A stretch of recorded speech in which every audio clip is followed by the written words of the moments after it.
आपल्याला माहित आहे का, दीडशाने हे मन कशी पडली? त्याच्यानुसार पानिपत युद्धानंतर या महाराष्ट्रामध्ये मराठ्याची सत्ता खिळखिळी झाली. अशा वेळेला 2 नेतृत्व त्या ठिकाणी पुढे आले. पहिला म्हणजे नाना फडणीस जो पेशव्यांचा मुख्य प्रधान होता आणि आणखी एक मंत्री त्याचं नाव होतं सखाराम बापू बोकील.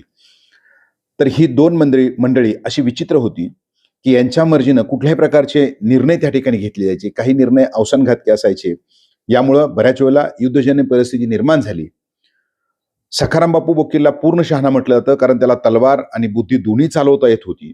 नाना फडणीसला अर्धा शहाणा म्हटलं जातं, कारण का, की तो फक्त बुद्धी चालवायचा, त्याला तलवार चालवता येत नव्हती. दोन्ही मिळून झाले 1.5 शहाणे. तर या असणाऱ्या अर्ध्या शहाण्यानं म्हणजे नाना फडणीसनं शेवटच्या टप्प्यामध्ये हा पूर्ण जो शहाणा होता सखाराम बापू बोकील याला तुरुंगात टाकलं आणि त्याच ठिकाणी त्यांचं निधन झाले. तर या दोघांमुळं, यांच्या चित्रविचित्र निर्णयामुळं महाराष्ट्रामध्ये 1.5 शहाणं ही जी काय म्हण असेल पुढे आलेली आहे.